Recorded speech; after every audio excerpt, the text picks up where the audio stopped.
So thank you all for coming.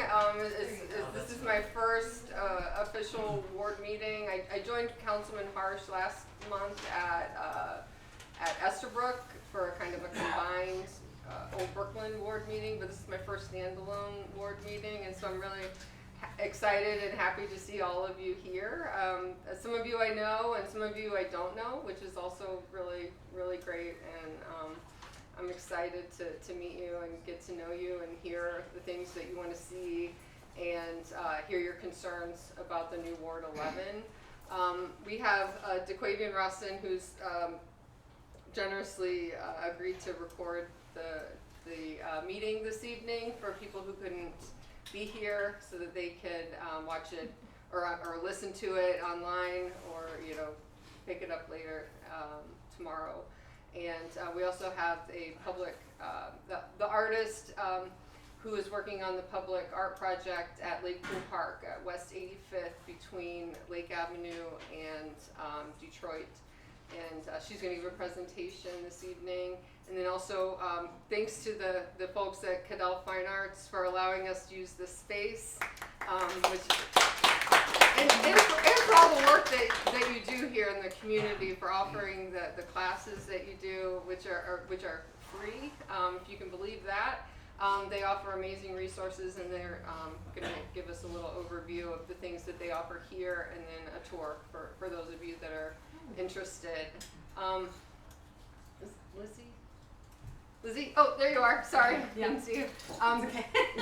Do you want to go first? Is that? Oh, I'm sorry. Cudell Fine Arts was up first. Yeah, just so that I can record. Yeah. Everything. I'm sorry. No, you're good. Mixing everything up. We've had a long day of budget hearings this morning. They started at 9 a.m. Oh my. Yeah. So for the meeting, I'm only recording up here, and so there's no microphone out there. So if you guys have questions, they'll just have to be repeated. I also have a video recording there, and the microphone is live, so it should pick up most of the conversation.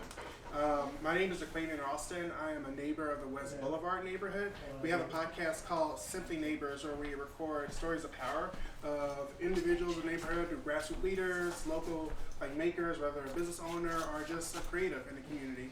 And so I have these sheets if you're interested in one, being interviewed for an episode on our podcast, or just listening to learn what we're doing. And so I'll be recording this meeting, but we also just build community. So that's just me. Thanks, DeQuavian. DeQuavian interviewed me. I think I was still campaigning, and it was a really awesome experience. DeQuavian and his wife Stephanie and their group interviewed me to be on their podcast. So it was awesome, and I've listened to some of your other episodes and really love what you do. Thank you. So now Cudell Fine Arts.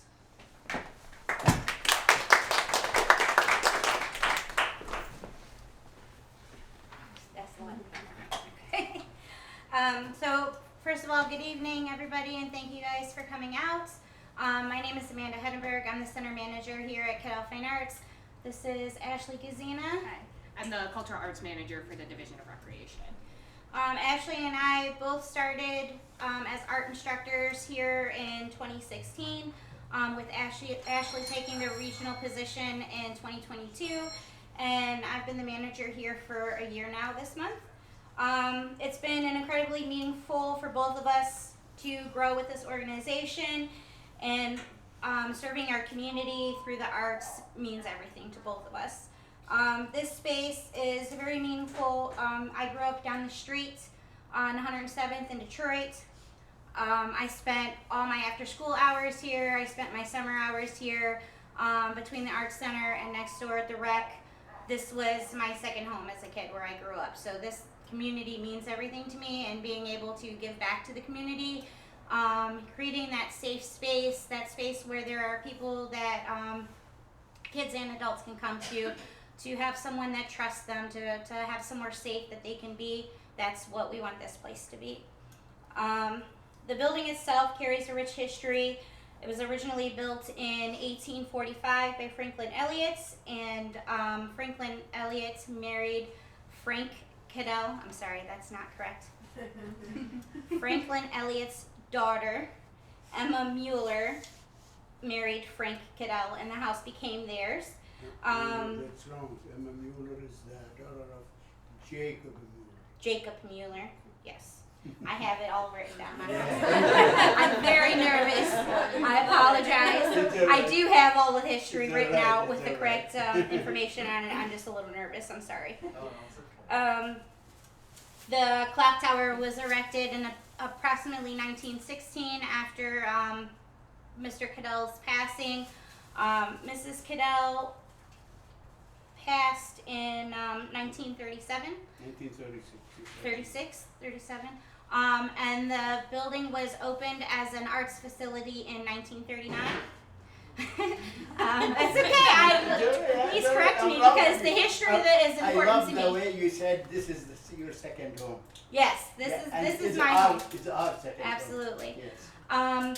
Yes. They were philanthropists. They were very involved in the arts, in cultural arts, and gardening. This area was full of beautiful gardens and things like that. We try our best to continue that here with our garden that we create every spring. We have a festival in the spring called Spring Celebration that we typically do with CMSD students. That's coming up on May 21st. More information about that will be provided as I get the flyers and stuff like that made. We'll make sure we share it with everyone. We love providing free programming to City of Cleveland residents. That's our goal here, is to provide as much as we can for as many people as we can. All of our spring classes begin March 30th. Registration for all of our adult programs are online on Civic Rec. You can go to the City of Cleveland website and go to the Civic Rec site, and you'll be able to see all of the programs that are available for all the rec centers. But if you go under cultural arts, you'll be able to see our programming that's available here. So right now we're getting ready for the 25th Annual National Arts Program. So that is it's the National Arts Program Foundation. They sponsor this show for us every year. This is our 25th year. We are very excited. We've made it a quarter century with them. But they give out over $3,400 in prizes. And we showcase artists all the way from little toddlers that are just learning how to hold a paintbrush all the way up to professional artists. Registration for that is currently open. It just opened yesterday. It is online. We do have, over in our information area, we do have brochures that outline all of the information on who is eligible, how to submit, what you can and cannot submit. So that is over there for everyone. Our opening reception for that, so even if you're not an artist but you are a supporter of the arts, our opening reception of that will be on March 27th from 1 until 7, and we'll also present our awards that day. And then the gallery will remain open through April for you guys to come in and see everything. So this is actually our gallery space. So if you guys do decide to come back and see us next month, it'll look completely different. We are also getting ready for another institution for the City of Cleveland through the arts, and that is Show Wagon. It is our summer youth troupe. It's a traveling performance, and it's an 11-week intensive where youth between the ages of 7 and 18, and we usually have anywhere between 30 and 40 kids that commit to it. They go out and they hone their skills. They sing, they dance, they act. They hone their skills for 6 weeks, and then they go out for an additional 6 weeks and perform all throughout the City of Cleveland. So you'll be able to catch a show here, Michael J. Zone. They'll be downtown at a couple mayoral events as well. Here at the Fine Arts Center? Yep. Awesome. That's the first week of August. They're usually at our Chocolate event that we host here. There is a clipboard going around. If anybody sees it, if you can please make sure you put your first and last name on there. You can include your email address on there if you would like information about our programs and stuff like that. We can send those. Miss Ashley down there has the clipboard.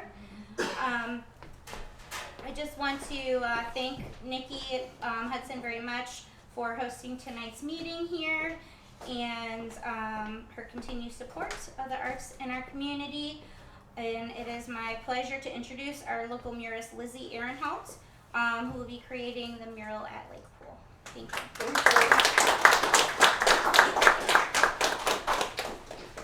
I talk here? Can you hear me on the recording? Or I need to be back here. Yeah, that'd be better. Okay, hi everybody. My name is Lizzie Ehrenholt. Thank you, Councilwoman Hudson, for having me to the meeting. Thank you everybody for coming out. Like Amanda said, I just met Amanda and Ashley, and I feel like I'm flip-flopping the names. That's so. okay, we're used to it. I'm the muralist that's going to be creating and installing the mural at Lake Pool Park over on 85th. I have a little presentation on my iPad, and I might zip down the middle here with some pictures as I go, just to show you guys some things.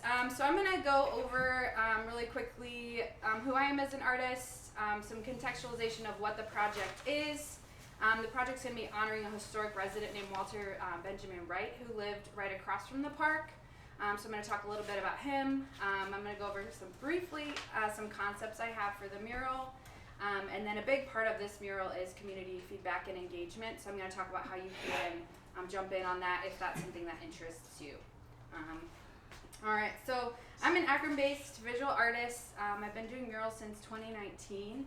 I've done murals with community engagement elements throughout my career doing murals. So I'm just going to flip, blocked it. I'm going to flip through a couple of my murals here, just for you to see kind of what my style looks like. So this is one I did down in Canton. This is one in Akron. And this one is my closest one to here. I finished on the Nowaka building, which is downtown on the corner of Superior and 13th. So the back half of the room. This is right by Channelwood Village, right off the towpath. Oh, I'm so sorry. That's good. Yeah, so this one's in Canton, Akron. Finish that. Thanks, everybody. Sorry, I'm messing with your mind. So the project at Lake Pool Park, it's funded by the City of Cleveland. It's facilitated through the Office of Public Art. So the community expressed a desire to honor this historic resident, Mr. Walter Wright, through formal Councilwoman Jenny Spencer. So then essentially the city put out a call for artists for 5 different parks that were receiving art projects, and I applied for that in late 2024, did an interview in 2025, and was selected for this specific park. So that's kind of how the project came about. So residents have already kind of indicated they want to honor Walter Wright. So who is Walter Wright? So he's a notable resident of West 85th. He lived there from, let me make sure I get my dates right, 1896 to 1939. I have a photo of him from a newspaper at that time. He was a notable community member. He worked up the ranks on some rail lines, from being a porter in a car to the private secretary for 3 railroad presidents. There goes my slideshow.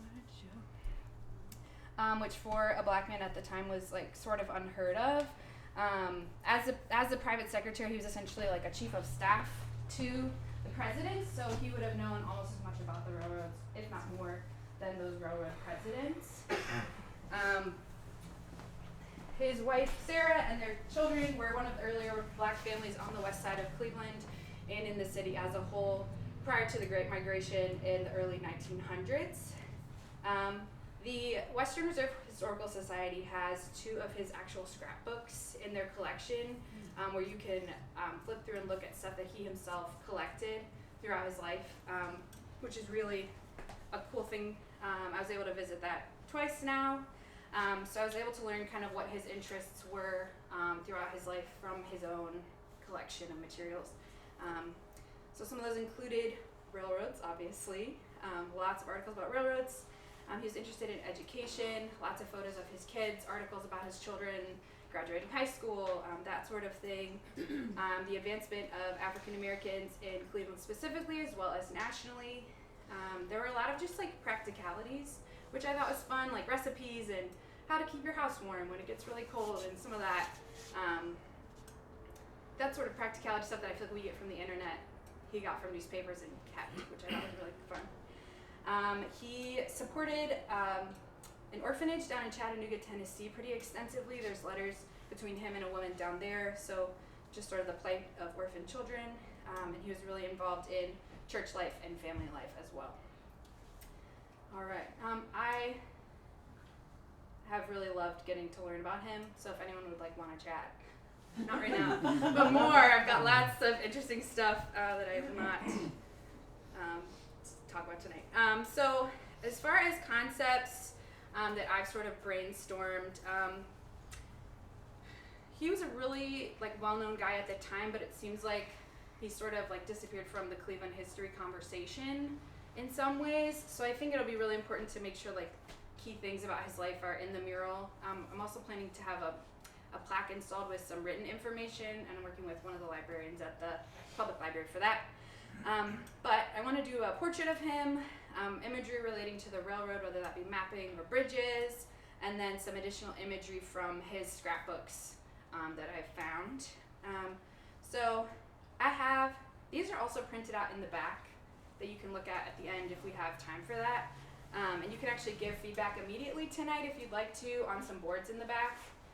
But I will walk down and show you these. So sort of on the right side of all of these is going to be sketches and to the historic sort of source imagery I'm pulling from, and then my initial sketches. So this is the like engine number 1 from the Nickel Plate Railroad, which was the railroad that he worked on primarily.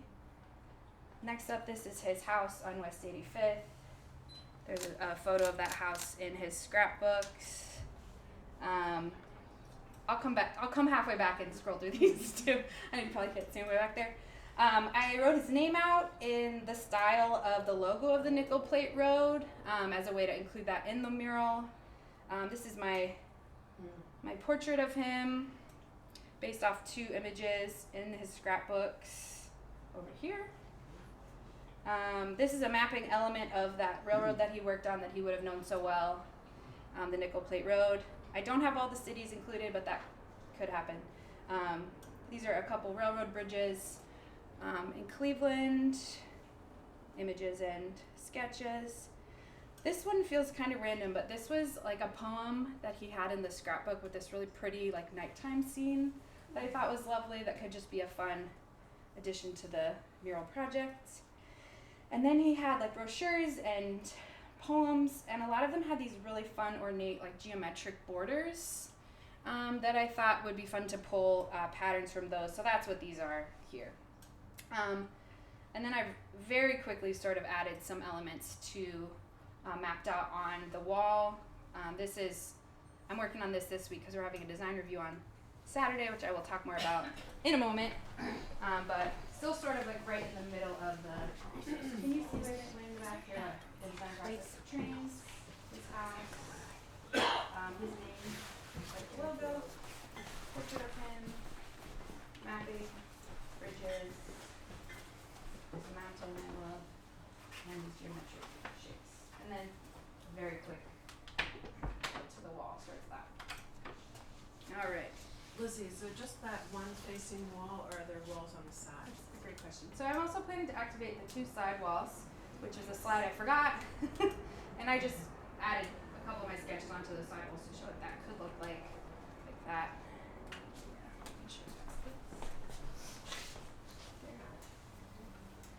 All right. So, like I said, for this specific project, the city earmarked it to have community engagement as part of that process, which is where the idea for the mural came from, and it's where you can join in if you would like to do so. I'd love to have you. So like I said, we're having a design review committee meeting this Saturday at the Lorraine Avenue branch of the library from 1:30 to 3 o'clock. I have a QR code in the back if you want more information about that meeting. Or there's a mural sign-up sheet up here if you would like to be kept in the loop about mural events. You can sign up here with your email or phone number, and I'll keep you in the loop. If you're not able to make that meeting but you want to give feedback, if you give me your email, I'm gonna send out a digital version where people can give feedback through a survey, so that's an option as well. I'm here at the ward meeting, that's on my list. One of my goals for this month specifically was to get in contact with Mr. Wright's descendants, so I'm very happy. I talked to a great-great-granddaughter, Renee, today. She's really excited about the project. Does So she live in Cleveland? she does. Oh my gosh. And her brother does, and I believe she has a son too, and they're like so excited. So That's amazing. yeah, I was really happy. I've been like internet trying to find her, but I found her. So I'm happy. The librarians over at all the librarians really, but at the Western Reserve Historical Society have been amazingly helpful. Have you talked to Terry Madden? I have. Okay, Yeah, cool. yeah. Because he's the one who initially Yeah. brought the historic Mhm. information. He sent me all of his research and Cool. is gonna help me with the written plaque portion of Awesome. the project. Yeah. I'm also gonna be having mural workshops here in March. One for school age students in the afternoon and one for adults in the evening, which will touch on this specific mural, but we'll also just go over like how murals are made in general. And then I'm working on possibly a workshop at one of the local senior living facilities, but still ironing out those details. Then for April and May, we'll move past the design phase and into the installation phase. So we're gonna have a community paint day where people can come and essentially paint by number. I'll have the design drawn up on the wall, and you'll basically come and just match, like paint by number, but people have the chance to actually paint parts of the mural. Which kids love that, but I love when the adults do it too, so I hope you'll come. And then if there's any, the 5-year-olds love to go wild. I'll kind of patch it up after that. And then I'm hoping to have a ribbon cutting event too, so we can have the family and representatives from the city and the community be there to just sort of christen, I don't know, welcome the mural to the neighborhood. Was he born in Cleveland? No, he was born Columbus, I want to say, but I too like to write down all my history details because I get them. But he was not. I believe he moved up here for a railroad job. Yeah. Yeah. Like, I'm pretty sure. No, I want to double check. So where you can come in, like I said, that design review is this Saturday. I'd love to have folks there if you want to give input on the design. We'll have a second design review for people who are able to come to that to see where the design ended up on March 7th. And then you can also come to the community paint day, participate yourself, bring your neighbors. I've had a lot of people sign up to volunteer to like facilitate that day too, so that's an option as well. But just for emphasis, I have a sign up here if you want to be kept in the loop. Oh yeah, we can just pass it around. Great idea. Here. Thank you. And then if you have feedback tonight, you can write it on the boards in the back, or you can tell me, writing to my face. It's also What's the estimate for when you think the group painting day would be? I'm hoping for like mid-May on a weekend.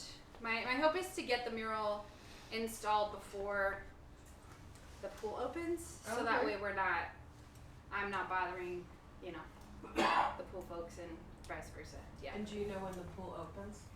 I think the first week in June, if it's the same as last year.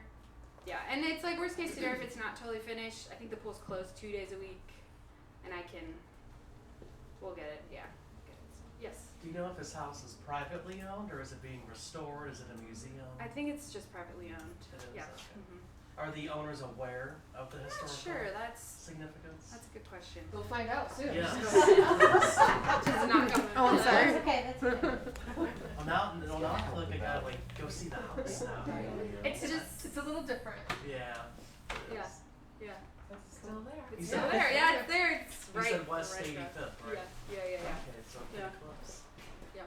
Any other questions for me right now? Just a comment. Thank you for sharing your process. It seems really impeccable and thorough and Okay. well thought. Yeah, And, absolutely. I can't wait to see the finish.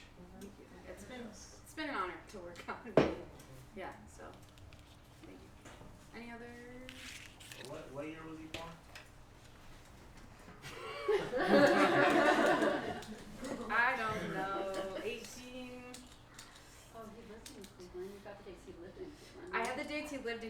and I have his. I'm gonna look and I'll let you know. 1800s. Dates are mine. Not great in the brain, the math. Well, you're an artist. There's nothing wrong with that. I'm not sure who's next. But thank you I for think it's having me. me. Oh, okay. Yeah. Councilwoman Hudson.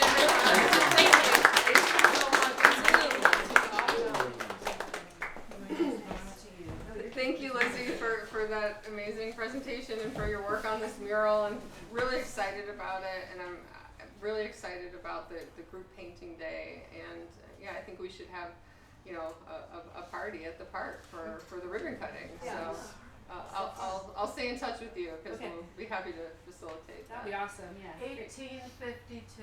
Okay.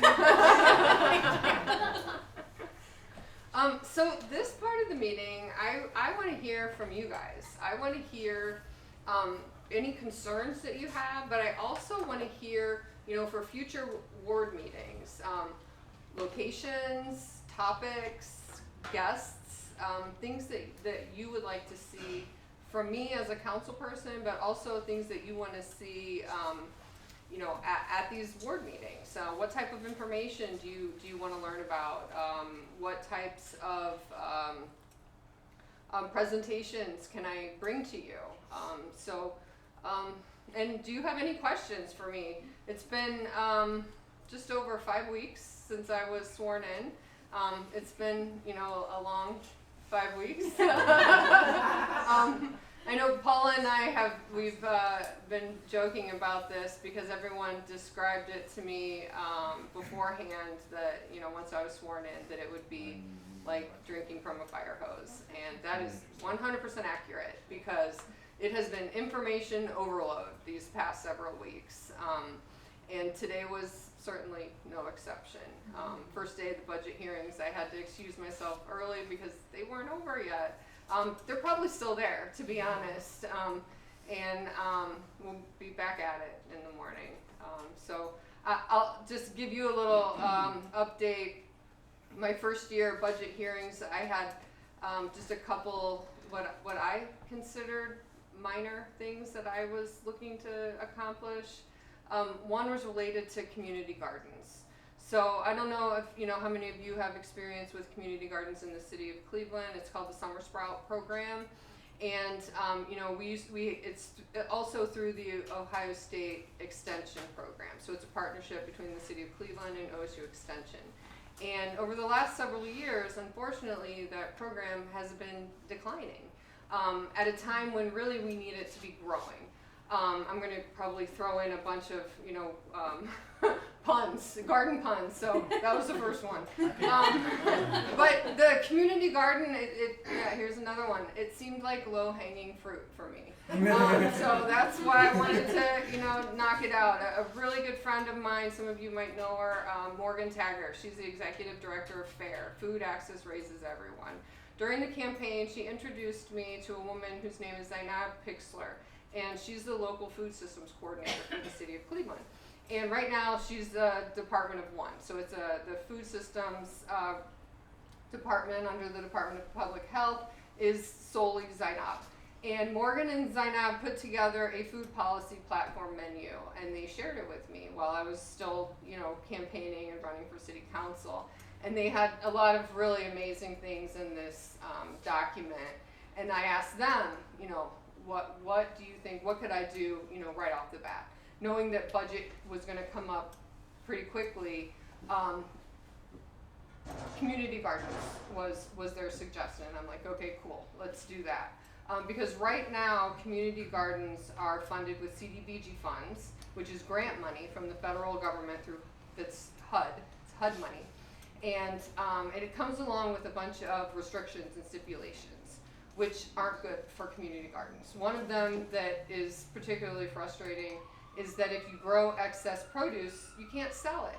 So for me, I'm like, you mean you have a community garden, you're growing fruits and vegetables, and you have extra, and you can't operate a farm stand to sell it? Like, that seems nonsical. But what we did before was give it away. Right, that's what you could do. You could give it away, and that's what you're required to do is give it Suddenly away. the people here at the Fine Arts Center didn't want us to give it away. Well- They wanted to use it for a cook club or something. I mean, and giving it away is great, but if it's something, if people want to, in this day and age, if you can make a few bucks by selling your extra tomatoes, I think you should be allowed to do it.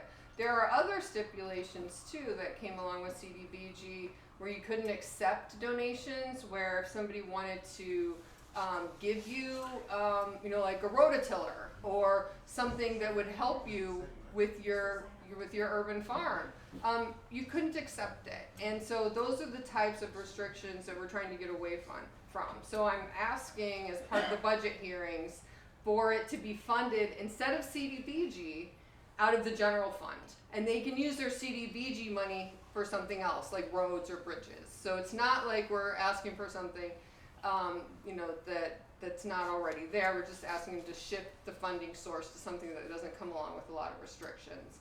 And then I am also asking for an additional person to be added to the local food systems department, because we need to expand this program, get it out of community development, and move it into the Department of Public Health. I've got a question back there. Just on your topic of expanding and growing that with more staff, while we're here at Cudell Fine Arts, they have one art instructor for all of the rec centers, as well as running all of the programs here, and not to mention the state of the buildings. Wondering if that's in any of the budget plans. That is coming up, and Paula and I were exchanging texts today because Paula and there's another, so I don't know if you guys know, this actually isn't in my ward. The new ward boundary runs along what is the former West Boulevard before they moved it to over here. So Cudell Fine Arts, Cudell Rec Center is actually in the new Ward 12. And so that's Councilman Tanmai Shaw. But I mean, we can look out the window and see Ward 11. So, but Councilman Shaw and I, we've talked about the staffing levels here at the Fine Arts Center. And so when the Department of Recs comes up and budget, asking about the staffing for Fine Arts is absolutely something I'm going to do, because we need to make sure that this facility is adequately staffed. It's such a huge resource for the city and for the neighborhood, and they need to make sure that we have the staff that's needed to run all the programs that it normally has. We became aware of the cuts to the programs just when we came in January, and we're hoping to be able to correct that. Ann? On that note, has anyone in this room or you guys looked into this building as a historic marker and how to renovate or paint it or whatever? From what I understand, and we haven't had our briefing with MOCAP yet, that's the Mayor's Office of Capital Projects, but the Rec Center and the Fine Arts Center is on their extended plan for renovations, but it's a few years out. Right now, they're working on the plan for Cudell Park, and then after that, it's going to be the Rec Center and the Fine Arts Center. But I'll find out more information when we do have that meeting with MOCAP. And then the other one is the clock tower, because it's, all of these things are supposed to happen. I don't have a timeline yet, but that is something I'm going to work to get, and that is something that Councilman Shaw and I can work on together. Because again, like I said, it's not technically in my ward, but the ward lines are ridiculous. The tower's in my ward. The Rec Center and the Fine Arts Center are not. Marion Seltzer Elementary School and the playing field, the Tamir Rice Memorial, that's all in my ward. This site isn't. But I mean, the lines are arbitrary, and Councilman Shaw and I are absolutely going to work together. Terry? Everybody in my neighborhood wants to know what's going on with the CVS. Are you gonna put a fire station there? We still want to see a fire station there. So it's gonna be up to the city, to try and, acquire that property. And I'd still like to see a fire station there. I believe So they haven't acquired, I thought they had the property. the city does not own the property right now. It's still owned by the gas station developers, although they cannot build a gas station there. Their last proposal that was going through planning was for a strip mall. They were gonna turn the CVS building into, I think, 4 or 5 smaller stores. Yeah, the city does want a fire station there, so we're still holding out hope that will happen, and we have reason to believe that. We have reason to hope. Any other questions for me, Ann? On that note, is there anything we can do as a community to voice support for that, for the city to do that? I mean, I think we made our voices heard loud and clear. Oh, yeah. Right, Fauzi? The city knows that the neighborhood did not want a gas station there. It was the city that initially suggested the fire station. Yeah, they got the point that they can't play around with this park. Right, And the rec center and the art center. that's right. We In the made back, it- Mark? We made it clear to them. Who makes the decision on that? I thought it was you. Oh, no, it's not me. Again, not my, the CVS Right. is Ward 12. Right. Because But, we have a lot of organized advocacy and sometimes picking the wrong target. Who decides this? Who The do we mayor. have to talk to? the mayor. Oh, God. Yeah, ultimately, that is the mayor's call on acquiring that property. You haven't been able to acquire it yet. They made an offer about a year ago, that the developers ignored. So, I mean, some of you may know we were pushing for the mayor to acquire it via eminent domain, so we'll see. A fire station is a public purpose, so, If Dan Gilbert wanted it, they could get it. It's a thing they can do. I don't wanna hear excuses, they can do it. they could do it, the city could do it. How much was the offer? It was $725,000, I believe. 150 more than they paid for it, just over a year earlier. Dave? So, I know we got an update on the house on Clark Avenue, or 73rd. Yeah. Anything else? I mean, I know you'll keep us in the loop, it's, still. Yeah, you know, so, my feelings on that place, I would like to see them just get a Caterpillar D9 and just flatten it, because I think that would be the best. Did Donna, so it's sold at Yes. Sheriff's Auction. Yeah. This is the house that's at Clark and West 73rd, Oh, everybody knows. and, it's sold at necessarily. It's sold at Sheriff's Auction, in January, and, we have not been able to make contact with the owner yet. However, he does live in Cleveland, and it's an actual person, it's not an LLC. No, it was West Park. It was West Park. We have an address, but not a phone number. We're considered West Park even though West Park really doesn't acknowledge us because we're literally at the edge.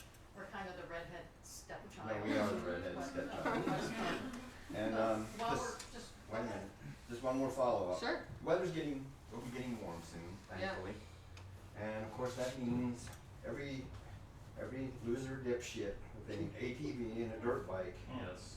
is gonna be out.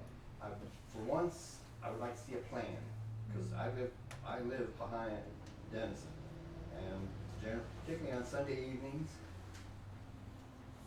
these guys will go by and it will last for sometimes up to 5 minutes.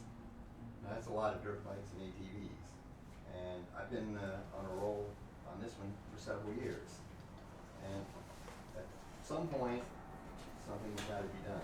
For one thing, we have to let Cleveland police do their job and go after some of these guys. I don't want innocents killed or hurt or anything else, of course. But on the other hand, they know there's no punishment for them. As a matter of fact, if you saw the year before last, some of these dummies went into Lakewood, and they found out Lakewood doesn't have that policy of they're gonna let them ride on by and be stupid. Lakewood will go after them. So they know I'm sure they're fully aware where the border is on Detroit now.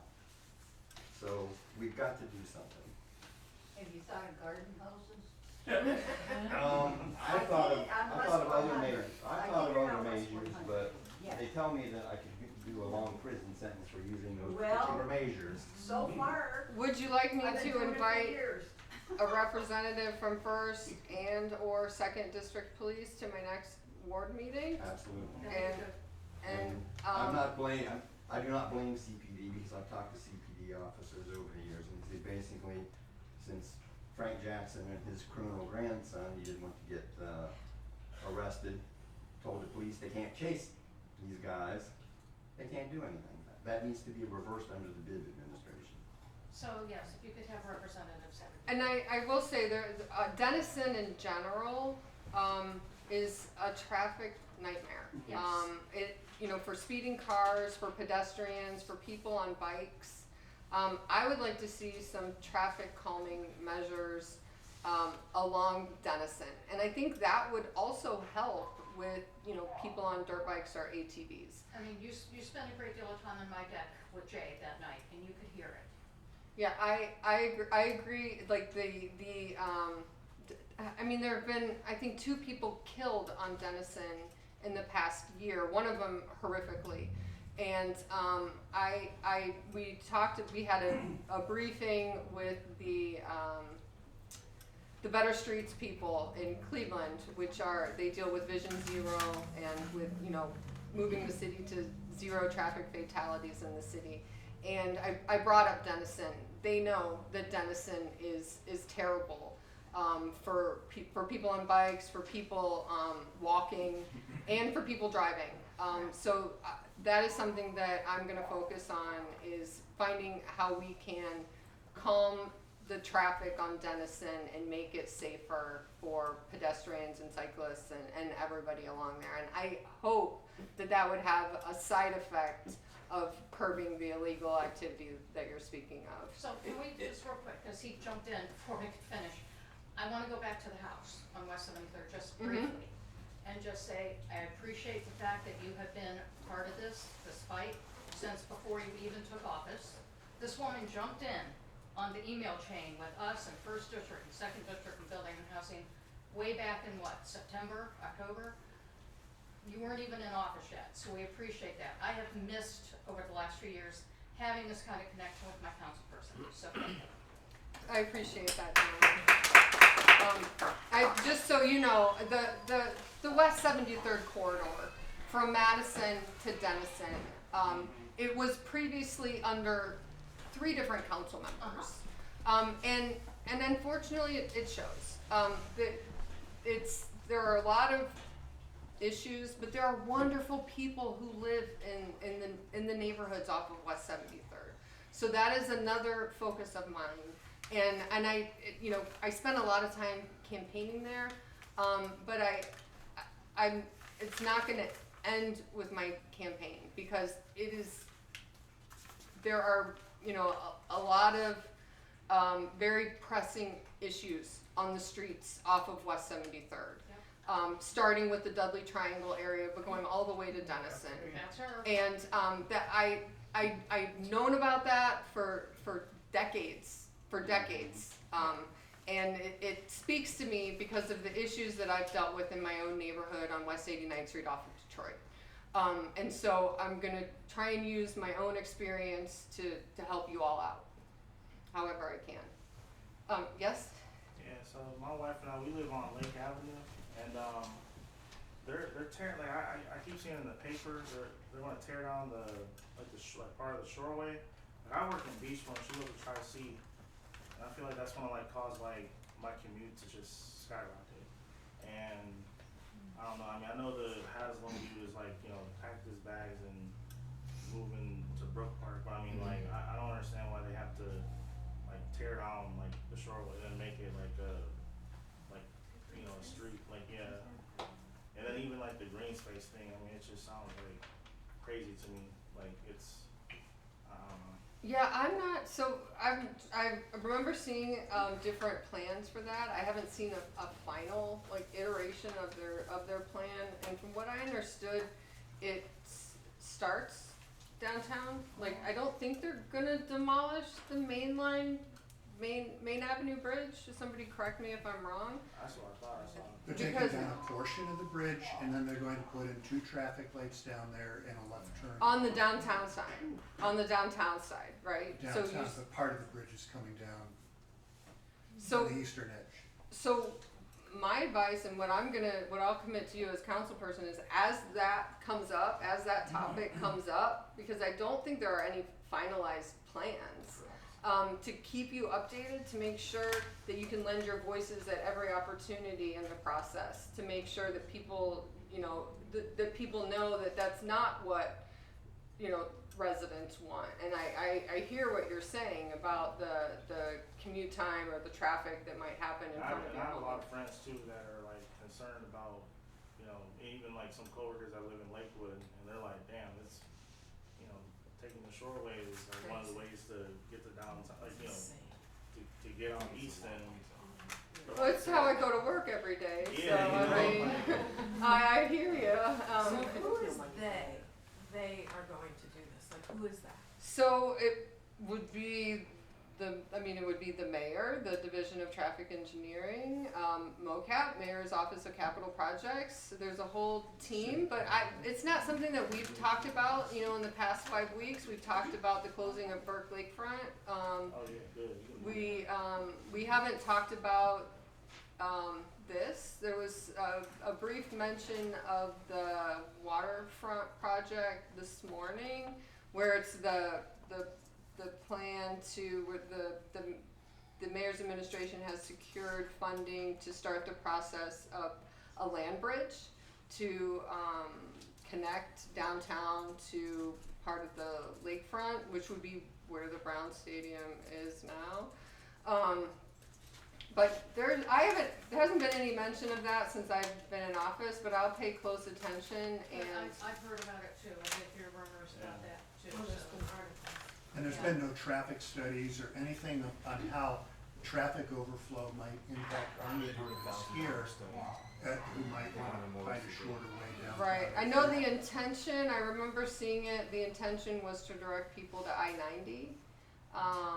But again, for people who live in our neighborhood, There's so much federal funding tied up in take that. take the shoreway to get to downtown. So it's important that you stay engaged, and then it's on me to make sure that you have the relevant information and it's timely, so that you have the opportunity to make sure your voices are heard in the planning process for that. Thank you. Yes? So I kind of have like 2 issues. So I used to come to Cudell here a lot when I was younger, and today I recently found out that you can't enter Cudell anymore from the back door, which to me is absurd because you could always enter from the back and the front, and now they're telling me that you can only enter from the front, and that's the exit door, which is so dumb because why would you only have one spot to enter? I don't see what. You're talking about the rec center? Yeah. I can address that Yeah, question. thank you. So, partially, there is a shorting staffage right now in the recreation centers. Being able to monitor who is coming in and out of the buildings. There is also a metal detector at the entrance of the building, which helps to keep everyone inside of the building safe. There is a security guard that is stationed, typically a police officer that is stationed inside the rec center. They are stationed where the metal detector is, so that when people are coming in, if anything were to come in, that officer would be able to address that situation. Keeping an exit, that door as an exit only, prevents people from coming inside and the staff inside not being able to be aware of who's in the building. If you guys have noticed, I keep getting up when the door opens because it's our responsibility to keep the people in our building safe. And if my door is unlocked, I need to know who's walking in my building at all times. So when people are coming in, if they don't come in right away, I make sure that I get up to check to see who's hanging out in the hallway.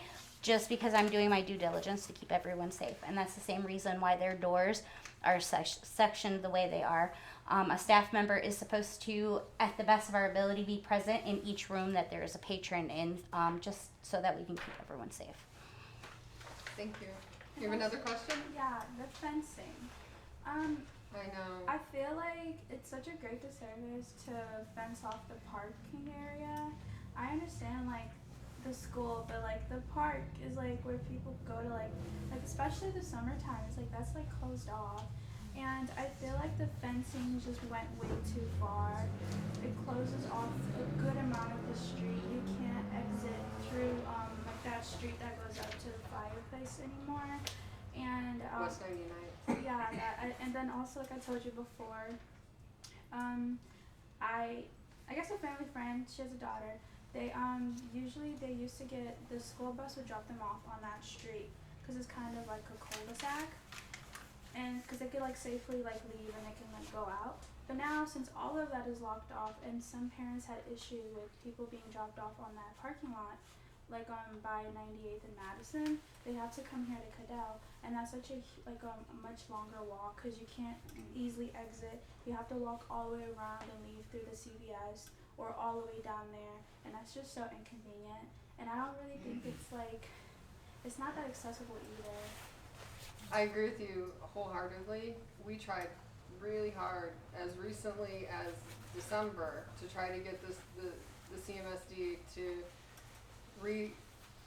rethink their placement of the fence, because they originally said it was going to be here and then they expanded it to here, and they wouldn't budge. That doesn't mean that I won't bring your concerns to them, because I will, because that is something that we've been kind of going back and forth with them about for quite some time, really. But I agree with you about the fencing. I wish it didn't cover up as much of the park, and it really shouldn't block off West 99th. So I will share your concerns with them and let them know that there are community members who are now reaching out about them blocking off the park and the street and the cut through. Also, for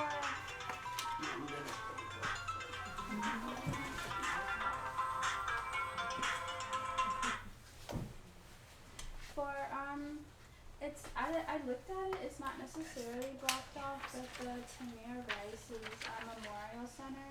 I feel like it's kind of like the fence kind of obstructs it. Like I wish there could be like a sign that still shows like it's still there, because from far away it looks like it's all closed off. Which I don't know. I feel like there should be something there to be like it's still here. No, it's a good point, and I'll talk to Ms. Rice about that and the school board, and perhaps if Ms. Rice brings that to the school district, they'll listen to her. Oh, but they're designated as a landmark. I think I asked you like last year, aren't they making an official sign now that it's a landmark? They will be. So there are certain things that are happening with the Tamir Rice Memorial, but it is now an official city landmark, and with the park redesign, they're scooting the parking lot further west to give a green buffer around the memorial, because the memorial is there because that's actually where Tamir lost his life. So what the city is doing is they're putting additional green space on the east side of it, and then just moving the parking lot a little bit further west. And then there's going to be some landscaping, bushes and things around there, because right now the problem with the memorial, because it's flush with the ground, is that people kind of cut across it and don't give it like the respect that it deserves. And so it's going to be set off with the new landscaping and this green buffer, and then as Diab said, there will be a sign. Yes? I have two questions. Sure. Do you know when they're supposed to start construction? And will 98th remain a one-way street on this section? 98th will remain a one-way street. And do you mean on Marion Seltzer or the Yes. park? Either. I live, like, you can see my house, so I'm just curious, like, when that's all gonna start happening. Go ahead, They Jamie. were already cutting down trees Yeah, yesterday, as of so, yesterday, yeah. Right. they were cutting down the trees, and the land is flat. Yeah. Where the school was. I mean, according to them, construction has started. Like, this to them is, they already had, like, groundbreaking. Like, this is, How are they building it on the old footprint? The old footprint's kinda gone already. it's sort of on the old footprint. They're also using part of what was formerly the teacher's parking lot. So there was also the teacher's parking lot, and then there's the playground. And so the new school is bigger than the old school. And where's the parking lot gonna be? The teacher's parking lot? No, just the school parking. The school parking lot.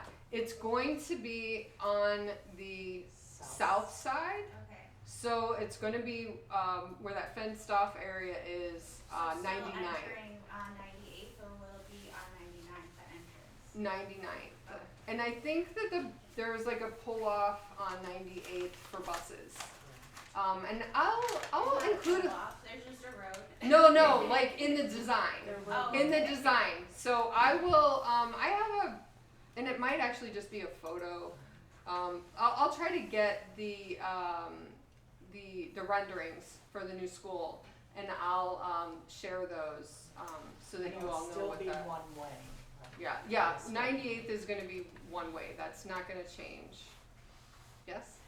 The new school building, will it look like the new like architecture that they've been doing with like Max Hayes and the Garrett Morgan, or is it gonna still be reminiscent of the old building? It's going to be different. It's going to be contemporary for sure. Yeah, contemporary. That's a good way to describe it, Dia. So I'll share the design. It is a modern looking building. The architect tried to tie it into the rec center. So I believe the color of the brick is supposed to closely match the color of Cudell Rec Center. Yes? Hi, my name's Ryan. I work at Cleveland State, so thank you for hosting this. I really appreciate it. Yeah, thank you. I live over on 89th and Madison. My first question is, we're talking about the vacancy. Yes, we're talking about traffic calming on Denison. I really think Madison also requires some traffic calming. It's not safe for pedestrians or cyclists like myself, and even for good drivers. There's so much speeding and folks passing on the right. Madison is just really a tough road to drive on, and I'm on it every day on my way to CSU, so I'm hoping that that's something you can think about as you plan for the ward. For sure. We've met with Better Streets Cleveland. Mark, you might have. We've got a meeting coming up, and they're supposed to share with me because they have a vision for Madison Avenue. They've had a vision. They are 3.5 years into it. And yes, and they've done nothing. It is a hoax. Seriously, no more meetings. Well, They did not start delivering and then just cancel the program. Well, I would, when we met with now I'm blanking on their name. It was the Better Streets, the Cleveland Better Streets people, and the traffic engineering and city planning. Yeah. They Madison Avenue is also on their quick build list for bike lanes. So that's something that I'm curious to see what Better Street's vision is for Madison Avenue. But I agree with you. I bike on Madison because it's safer than Detroit, which is super dangerous. But not to say that Madison isn't dangerous, but it's better than Detroit on a bike. But they don't do it. Yeah, but They there give needs to be meeting after bike meeting, lanes. Plan after plan, and it's just not real. Well, Yeah. if they put the bike lanes in on Madison, that's gonna eliminate that street parking for storefronts, for apartment buildings. And I work at National Packaging, and our tractor trailers have to travel Madison to pick up and drop off. And the daycare's there too, so they need to be able to park. Yeah, on the and street. so I don't see that bike lane. It seems like every time we want to revitalize a street, no matter where, let's add a bike lane. Like, I don't know if, I don't it's see that important to on have a bike lane, but not for every street. Bike lanes are very important. Knott's Mead Summer Park. May I say something on that? May I say something? Cheryl? What about Nikki. speed tables? I was in, my ward was supposed to be ward, Chris Harsh's ward, and I got drawn into this ward. And we have speed tables that are working. So instead of worrying about bike lanes, maybe you need to consider that, and that's something They you even have probably them need to push, push. yeah, on 85th, where the mural is going, they have those on that street. Yeah, so they did. 85th was prioritized for speed tables because of the park. So, and when there are certain projects where speed tables are already slated to go in, and the city has a program where if you think your street needs a speed table, you can submit it, and they'll do a traffic study. And then the city, based on the traffic study, if your street is, as terrible as you think it is, they'll put a speed table on your street. If it doesn't qualify, the council person still has the option to do a certain number of discretionary speed tables around the ward. So I will be doing as many speed tables as I possibly can, because I know that people, they look at their phones. They're not driving as responsibly as they should. I have a 17-year-old teenage driver. We have an app through our insurance company that will tell me if she picks up her phone when she's driving. So, I encourage, it gives us a discount. That's why I'm like, no, we have to have this because it gives us a discount. But I'm with you. I want to put as many speed tables out there as we can. Unfortunately, I don't think we can do them on Madison Avenue because it's a through street. So you can only do speed tables on certain roads, and certain roads like Madison Avenue or like Detroit, ones that are considered through streets. Every street that goes into it should get one close to it.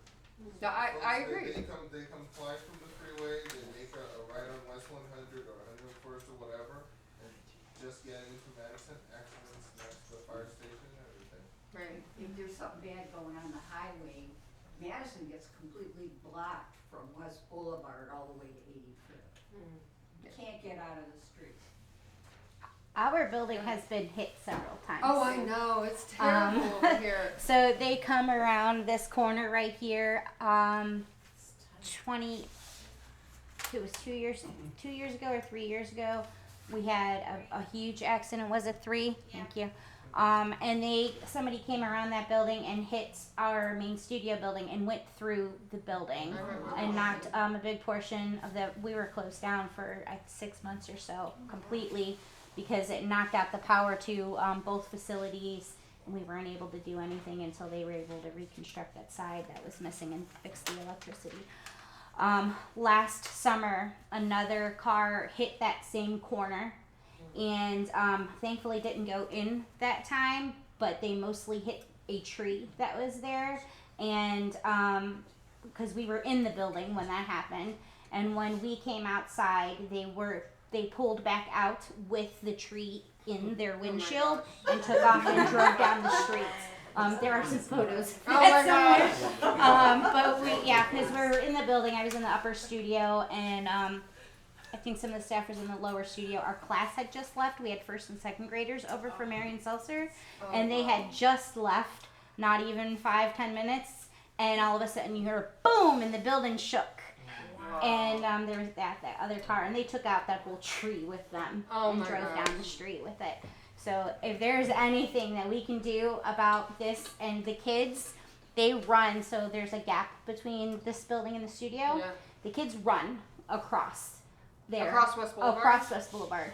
They don't cross down here at the crosswalk. They don't cross up at Madison. I mean, it's not safe down here. Yeah, either, so. but they just run, especially in the summertime. They will run from the courtyard across there and just run across the street. I have been screaming at cars, and it's not the cars' fault, it's the kids, to stop kids from getting hit because they just run across there, and they run from the other direction too. They run from over here. And I mean as little as 5, 6, 7 without parents that are over here. There's nothing we can do about the fact that the parents aren't there, but if there's anything we can do to help with the flow of traffic right there, I think that would be really important. For sure. I'll get with Councilman Shaw. We've been talking about some traffic calming elements between here and Edgewater Park. along West Boulevard, and to extend it, because this intersection over here is It's it's horrible. horrible. I mean, it's enormous. A friend of mine, her husband was hit on his bike, just last fall. You trying to cross from the rapid station to get over here, and you think about with the new elementary school coming, the kids, might want to take the RTA to school, or people. Lisa May Alcott is closing, so there might be people coming from the south walking over here to get to school. Like, this intersection is also a big priority. I've already talked to Councilman Shaw about working together to do something about this intersection all the way to Edgewater Park. Lorelai? I don't know about installing a school guard or something, if there's anything to that. There usually is a crossing guard here. There's usually a crossing guard here. During the school year, there's usually one here, and there's one up at Madison that doesn't do anything about what Right. happens right here when you guys walk out. Look over to the left where the lattice is at. They literally run underneath of that lattice. We tried putting up orange fencing to try to stop people from going through there, but the adults tear it down. Not our patrons, but adults that don't want to follow the path. I've watched them tear it down and get mad because we put up the fencing. When I have my meeting, I'll talk to Councilman Shaw, and then when I have my meeting with MoCap, bring that up with them, because we'll be talking about this whole stretch. And I'm very aware of this traffic nightmare. We talked about it at multiple times when we were advocating for there not to be a gas station here. Part of our argument was that that's just one more problem on an already problematic stretch of road. There's already traffic calming in the works to go along with the start of construction for a depot on Detroit at the intersection of West Boulevard and Detroit. To my knowledge, there's nothing in the works for West Boulevard. So it's not in the works. There's just like a plan, like a master plan. Concepts of a plan. A concept. Yes? Yeah, I wanted to add for this street, because one time I was walking back home on that sidewalk, and I mean I had my headphones in, but I heard it come behind me, like a car swerved off the road, and it was about to hit me from the back, and I had to get out the way. And I just feel like there should be a barrier right there, because it came up, and I think it broke its windows or something, and then they just left. Yeah, I mean. And also that street right there, I understand crossing at the crosswalk, but it's kind of it's such a long street. Even at the crosswalk it's terrible. Right there, those buttons that you push and the lights turn on. I feel like something can be put right there, because a lot of people do jaywalk to get across there, because that's such a long street and it's so inconvenient to walk all the way down. Because that, even trying to cross that is also super inconvenient. It's better to just jaywalk up there. I understand. Can I just say, these comments can be put in the survey for the park design, because that kind of a comment is really important, and there's a survey for the park design. Sorry. In the back? I had a question about when you come around West 96th and go up Landon, where there's one house. Right. We have a friend who lives there, and he couldn't make it, but he wanted to bring up that there's a lot of drug deals that go down there. On the before on the on the loop. Yeah. Right. Yeah, because there's only the one house, and there's a lot of trash there, especially summer coming up. You see bikes there discarded all the time, TVs. People just hanging around. Yeah. Right by the railroad tracks there, right Yeah. before the ditch where the railroad. It's the bottom of the U. Okay, yeah. We've had cleanups there, and Jamie and I have picked up a lot of, and we picked up a lot of garbage. I know exactly what you're talking about. So right now I think since the snow's melting, I can put in a request for the city to come out and pick up what's there. I'm also planning a neighborhood cleanup, April, I'm thinking, just to make sure we don't get any more snow before that. And we'll probably start at Cudell Park and then work our way out. So if the city doesn't get it then, make sure to do that at our cleanup. And I'll make sure to let, this is first district officers know about the drug dealing that's happening at the bottom of that U. DeQuavian? Yeah, I was gonna suggest having Kate Warren or someone else from 311 to be here to talk about reporting. Cool. Because a lot of things with the traffic and even like just what's going on, there's like even on the street here, the city could do like a study at the same time if they don't have enough data to like really make it make sense to like put a crosswalk. It will be helpful, and so if we know how to use it and be able to track it, I think that'd be really good. No, it's a great suggestion. Thank you. Terry? I'm wondering about, land bank. And these vacant houses that nobody knows who owns them. Like a zombie house, you Find out mean? who owns them. Is this going to be made easier for the residents here? And here's why I wanna know. On my street, on West 100th Street, I own 3 houses. Live in one, rent 2. And I take care of my rental property, because it's right there in front of me. Previously, and I've been in this neighborhood since 1981, it's getting a hold of these land bank properties and getting information on them has been horrible. And if the residents here, they have to look at it every day, not an opportunity to buy it, they would take care of it. So you mean like a house that's been transferred to the land bank? But whatever, yeah. Because usually, like by my house, we have where houses have been torn down, and then the vacant lot has been turned this is over to the houses. land bank. And Is it I a can, you vacant, can walk out is West it a 100th vacant when I was- property that you're talking about, or is it a property where The people are ones that I living? got were all vacant properties That's that I had to different, go don't around associate it with a land bank. and It's find different. out. It may be a vacant property, and there's a vacant property registry that you can access and see who previously owned it.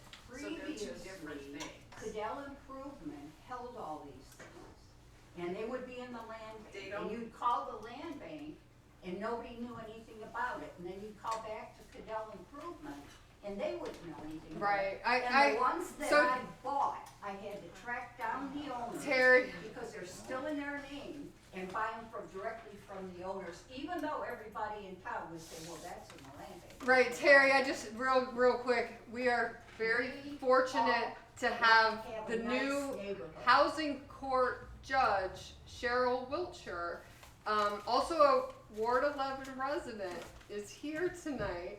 And so she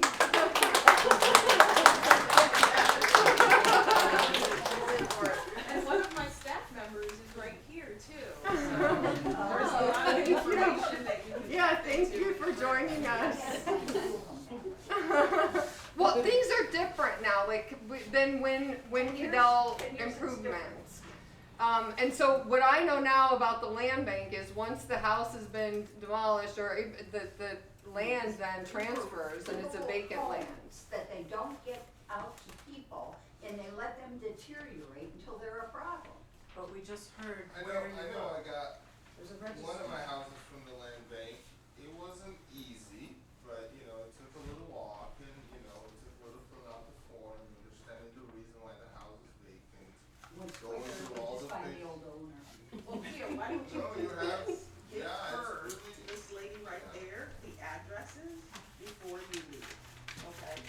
Well, the ones that I own them now, but that's what I But had to the do. ones that I you're had to talking jump through all about, those the holes. ones that you're But there's referring 3 people in my neighborhood that besides me that had to do the same thing, and they all actually, it's Here's funny, as they all own a property. neighbor and somebody who bought his house through the land bank, one of his houses, I always encourage everyone, look there, talk to the folks. It's their responsibility, it's their job, their duty to make sure that we are able to do inventory for ourselves. They are doing a decent work. Is it perfect? Heck no. But if I could do it, and I did it with like printing out things in between work and trying to figure out my budget, and they really help you prepare so you can get the house from how it's at to how it's supposed to be. I'm a real advocate, but if there is a problem, let's freaking fix it because it's supposed to work for all of us. That's what And it just is. there are two land banks. There's the Cuyahoga County Land Bank, and then there's the city land bank. Yeah, very similar operating, but I mean, you know, it's bureaucracy everywhere, but you want it, you gotta get it.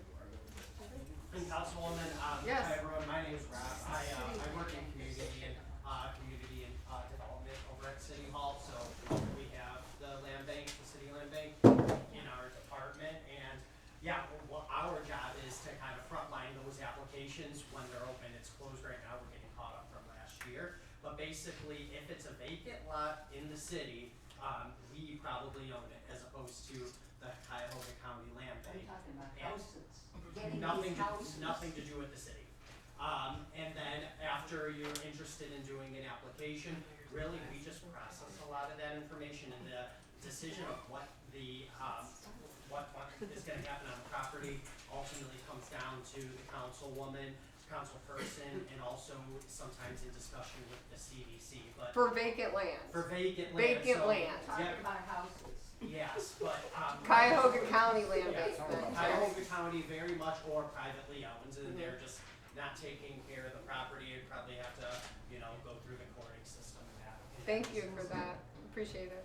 But aren't the empty lots still eligible for side yard programs for neighboring owners? So there is a side lot program in Cleveland. From what I understood, it is the council members' discretion to allow that program to continue. So I'm open to it. I'm open to it. I'll just put it out there. I'm promoting community gardens, and side lots are important. I'm not gonna say there are a lot of vacant lots around Ward 11. And I don't like, this is just me personally, and I'm the council person for the next 4 years, so it's my personal preference. I don't like sitting on vacant land for 20, 30 years, and people park their cars on it, they grow weeds, and it's an eyesore. I've got one behind my house, and it's a mess. So if somebody wants to adopt it and make it part of their yard, I'm all for it. Or if a group of neighbors want to come together and and say they want to make it a community garden, again, I'm all for it. I don't think we should sit on land for 20, 30 years until somebody decides they want to build a house there. I think we should use it now. But again, that's just me. But I guess it's up to me for the next 4 years.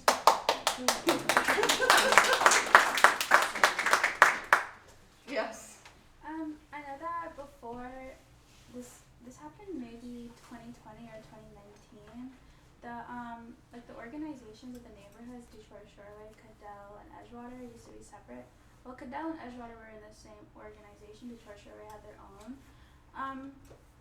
That I used to be in this it was like a local community youth leadership thing for students, and afterwards when they combined, I never saw them bring back the student youth thing, because we did a lot of stuff around the community. We did a lot of community volunteering. We did a lot of volunteering all over the local community, which I think was really helpful, because I learned a lot about my local community, and I got way more invested in what was going on in Cudell. And now I know it doesn't really exist anymore. I don't even know if they do the winter block party thing anymore. I haven't seen it, and I just feel like that's such a thing to that's such a big loss to have, especially for kids growing up. Cause I have my siblings are now in high school, and I'm oh, I know this program, but it doesn't exist online anymore. Yeah, I mean, I agree with you, and I unfortunately, CDCs are separate from the city. I will bring it up in my meeting so it's Northwest Neighborhoods now is what Cudell Improvement and Detroit Shoreway merged to form Northwest Neighborhoods, and their focus has been housing. And so they've gotten away from a lot of the activities that people think of CDCs as doing, community organizing, events.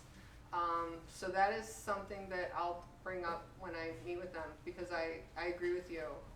I would like to see more programs like that. Do you have a formal relationship with a CDC that would be like from the judge's neighborhood or our neighborhood, kind of in the south part of the? 4 CDCs in Ward 11. So it's going to be Old Brooklyn CDC, Northwest neighborhoods, but then in the middle, Metro West, and also there's a piece of West Town.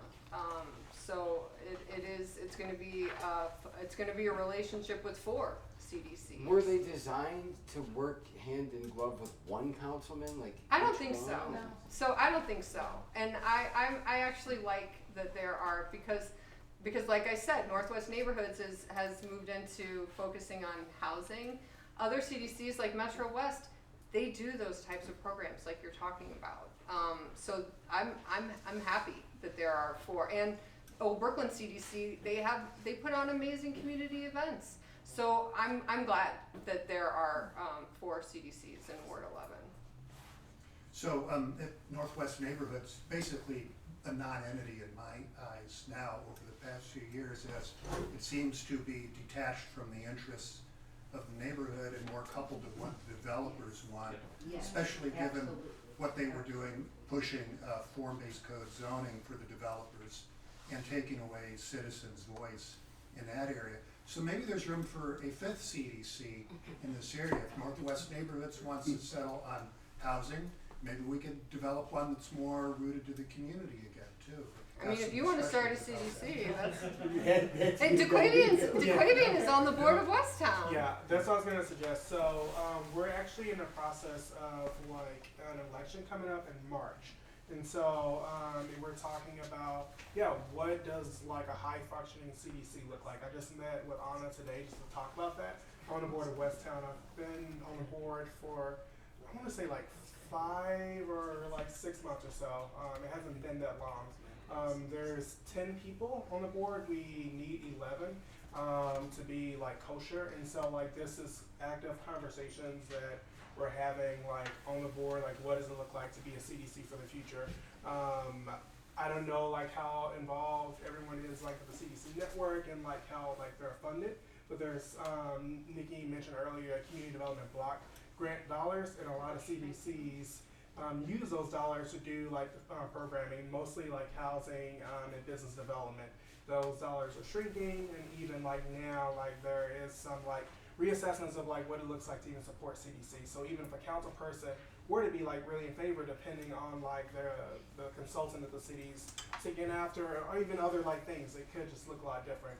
Long story short, I think there's opportunities now to like really get more involved with CDCs and kind of like use your voice to like see changes. And so if you're interested in like West Town and like what it could look like if we are like the anchor for community engagement, let me know, because I'm on the board there. I have lots of friends who are doing things around community engagement. The podcast is like, that is the whole reason why we exist, to be able to hear people's voices.